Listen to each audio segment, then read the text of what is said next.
T'es mon meilleur ami, mon ami de tout le temps, toujours prêt à me consoler. Yahweh, mon meilleur ami, moninga nanga ya motema, akoti sanga na famia. Shalom, les citoyens et les citoyennes de la grâce. Que la paix du Seigneur soit avec vous et que le nom de Dieu soit béni. Nous sommes en train de prier fort pour que ce temps passe et que nous nous retrouvions pour adorer notre Dieu comme nous le faisions autrefois. Les cultes de famille, c'est bien, mais ensemble, c'est encore mieux. Et nous attendons que ce moment arrive pour nous retrouver, chanter et glorifier notre Dieu qui nous a gardés pendant tout ce temps. Car je suis convaincu que pendant ce temps-là de confinement, Dieu prendra soin de chacun de vous. Dieu gardera chacun de vous. Et Dieu veillera sur chacun de vous. Vous ne manquerez de rien dans ce temps de confinement. Et vous serez tous en bonne santé. En dehors du corona même, toute autre maladie s'éloignera de vous pendant ce temps-là. Et vous allez passer votre confinement plutôt gai, joyeux, heureux, dans la prière et dans la méditation. Que la paix du Seigneur soit avec vous et que sa grâce soit dans vos maisons et dans vos demeures. Soyez bénis au nom de Jésus-Christ. Citoyennes et citoyens de la grâce, que Dieu vous fortifie. Pour notre édification, nous allons voir aujourd'hui ce thème important. C'est dans le calme et la confiance que sera votre salut. C'est dans le calme et la confiance que sera votre salut. Dans Ésaïe chapitre 30, verset 15, il a écrit ceci: car ainsi parle le Seigneur l'Éternel, le Saint d'Israël. C'est dans la tranquillité et le repos que sera votre salut. C'est dans le calme et la confiance que sera votre force. Il ne sert à rien de s'agiter. Il ne sert à rien de s'inquiéter, de s'alarmer, de se troubler. Il faut garder son calme. Dieu est suffisamment puissant pour veiller sur tous ses enfants dans le monde entier. Vous voyez, même sur toute la terre, il a toujours fait.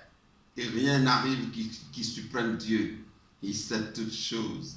Il est celui qui ne découvre pas. Il n'apprend pas, on ne le renseigne pas. Il sait toutes choses parce que lui, sa science est omniscience. Et que son nom soit béni. C'est dans le calme, c'est dans la tranquillité que vous aurez la victoire. Ne vous agitez pas, ne vous alarmez pas, ne vous troublez pas.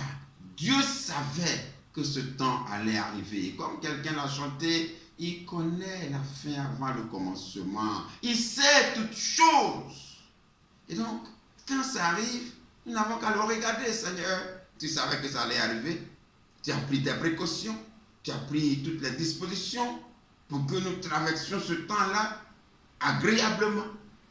Alors, nous avons nos regards sur toi par rapport à la nourriture, par rapport à la reprise de nos activités après ce temps. Par rapport à tout, nous nous confions à toi. Et nous n'avons les yeux que fixés sur toi. Non, il ne faut pas s'agiter. Il ne faut pas s'inquiéter.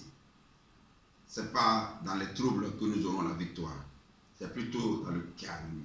La Bible dit dans Job chapitre 40, verset 18, il dit que le fleuve vienne à déborder. L'hippopotame ne s'enfuit pas. Que le Jourdain se précipite dans sa gueule. Il reste calme. Parce qu'il sait que ce n'est pas ça qui va l'emporter. Ce n'est pas ça qui va le noyer. Il a déjà vu ça plusieurs fois. Que le fleuve déborde, ce n'est pas ça qui effraie l'hippopotame. Que le Jourdain déborde et vienne se déverser même dans sa gueule, il est tranquille, il est calme. Parce qu'il a déjà vu ça. Nous aussi, on a déjà vu beaucoup de choses où Dieu est intervenu merveilleusement, où Dieu est intervenu miraculeusement. Nous marchons avec un Dieu fidèle. Mais pourquoi nous agiter? Le calme et le silence, c'est ce que Dieu nous recommande. Calme et le silence. C'est ce que Dieu nous recommande. Tel l'hippopotame, gardons notre calme. Gardons notre calme. Ce n'est pas la peine de vouloir s'enfuir. On fuit, on va où? Gardons notre calme. Vous savez, le calme est l'expression forte d'une confiance totale en Dieu. Le calme est l'expression forte d'une confiance totale en Dieu. Tel que nous venons de le lire dans Job 40, verset 18. Que le fleuve vienne à déborder, il ne s'enfuit pas. Que le Jourdain se précipite dans sa gueule, il reste calme, il est confiant. Ils savent que l'eau ne peut pas l'emporter. Ça ne peut pas le noyer. Ça ne peut rien lui faire. Quand on s'agite, quand on a peur, quand on court partout dans tous les sens comme des enfants effrayés, cela démontre notre manque de confiance en l'Éternel, notre Dieu. Cela démontre aussi notre immaturité spirituelle. Il faut garder son calme. Dieu est au contrôle. Il faut garder son calme. Dieu est le maître quand même. Il est le Seigneur de toute la terre. Qu'est-ce que nous craignons? Gardons notre calme. Alléluia. Dans Psaume chapitre 131, verset 2, il a dit ceci, loin de là. J'ai l'âme calme et tranquille, comme un enfant sevré qui est auprès de sa mère. J'ai l'âme comme un enfant sevré. J'ai l'âme calme et tranquille, comme un enfant sevré auprès de sa mère. Tant que je vois maman, je suis tranquille. C'est ce que l'enfant a dit. Tant que mes yeux voient maman, je suis en paix. Parce que j'ai confiance. Je sais que c'est maman qui est là. Nos yeux doivent voir dans le spirituel. Voir la toute-puissance de Jésus. Voir la gloire de l'Éternel. Voir la force de l'armée céleste qui travaille à notre faveur. Les anges qui sont là. Toute l'armée des cieux à notre faveur. Et pourquoi nous nous agitons? Pourquoi nous nous inquiétons? Nous devons avoir l'âme calme. Le calme dans l'âme. Et ne pas nous agiter, nous stresser, tomber malade pour rien.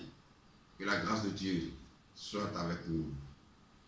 Vous savez, le désir du diable est de nous enlever notre tranquillité et notre paix, notre repos, et nous stresser. C'est ce qu'il va faire avec Job. Job était tranquille, était un homme fort, respecté. Il craignait Dieu, il était riche, il était puissant, il était tranquille et paisible. Ça ne plaît pas au diable.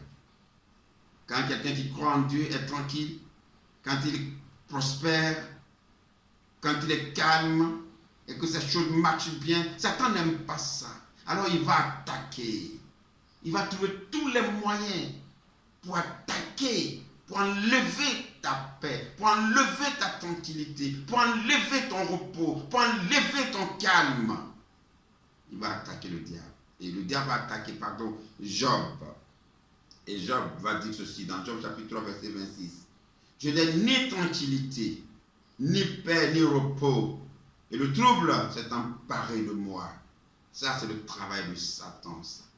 Il voudrait que le trouble s'empare de nous pendant ce temps de confinement, pendant ce temps de coronavirus, pendant ce temps de maladie, de pandémie. Le diable veut profiter pour troubler les enfants de Dieu. Non, garde ton calme. Dieu est au contrôle. Garde ton calme. Dieu est au contrôle. Je n'ai ni tranquillité, je n'ai ni paix, je n'ai ni repos, parce que le diable est passé par là. Mais quels que soient ces assauts, que la paix du Seigneur soit dans ton cœur, que la tranquillité de Dieu soit ton partage, et que ton âme soit dans le repos auprès du Seigneur, dans le calme et dans le silence. Que le nom du Seigneur soit béni. Dans le psaume 122, verset 7, il est écrit ceci, que la paix soit tes murs et la tranquillité, que la paix soit dans tes murs et la tranquillité dans tes palais. Que la paix soit dans tes murs et la tranquillité dans tes palais, dans ta demeure. Oh, je le souhaite vivement à chaque chrétien de la cité de la grâce. Que pendant ce temps de confinement, vous soyez en paix là où vous êtes. Que rien ne vienne vous troubler. Qu'aucune maladie ne vienne vous troubler. Qu'aucune toux ne vienne vous perturber. Qu'aucun rhume ne vienne vous troubler. Et vous faire penser même que vous êtes quelque part malade. Soyez en paix et protégés par le Dieu vivant et vrai. Soyez en paix dans vos maisons. Soyez en paix dans vos demeures. Mangez votre petit riz dans la paix du Seigneur, avec joie et avec allégresse. Et que le Dieu vivant vous soutienne et vous fortifie. Amen. Dans Luc chapitre 8, le verset 24, il a dit ceci. Les disciples s'approchèrent et le réveillèrent en disant, Maître, nous périssons. Alors s'étant réveillé, il menaça le vent et les flots qui s'apaisèrent, et le calme revint. Vous connaissez l'histoire où Jésus, fatigué, dormait dans la barque. Et voilà, les vagues ont commencé à se soulever. L'eau qui a commencé à se déverser dans la barque. Et les disciples qui luttent en vain contre ces flots et ces vagues houleuses. Et finalement, ils ont réveillé le Seigneur. Pour dire, Seigneur, ne t'inquiète pas de ce que nous périssons. Nous sommes en train de périr. Nous sommes en train de mourir.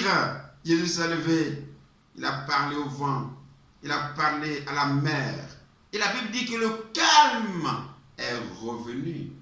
Il faut que le calme revienne dans ton cœur. Il faut que le calme revienne à la maison. Il faut que le calme revienne dans ton âme. Il faut que le calme revienne. Non, calme-toi. Jésus contrôle toutes choses. Il est le maître de ta vie. Il faut que le calme revienne. Et que le nom du Seigneur soit béni.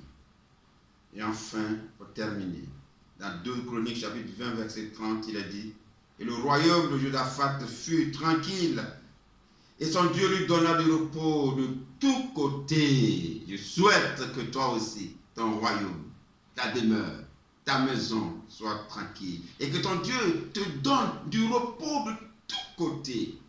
De tous côtés. Côté santé, côté santé, côté financier, côté reprise d'activité, que de tous les côtés, tu aies le repos, que de tous les côtés, tu sois en paix. Et que le Seigneur, le Dieu Tout-Puissant, te donne cette paix pendant ce temps de trouble. Que son nom soit béni. Que sa grâce soit sur toi.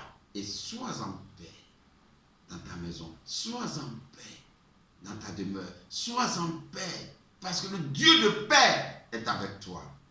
Et que toute la gloire lui revienne. Qu'il vous bénisse, chers frères et sœurs. Qu'il vous protège, qu'il vous accompagne. Qu'il soit avec vous. Et que votre âme soit remplie de bonheur et de joie. Même pendant ce temps. Parce que rien ne doit avoir raison de nous et nous enlever notre paix et notre tranquillité.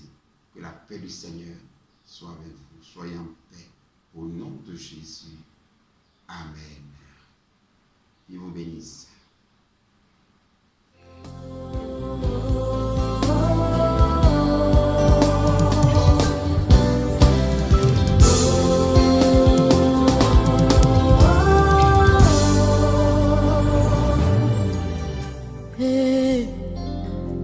Mon meilleur ami, mon ami de tout le temps, toujours prêt à me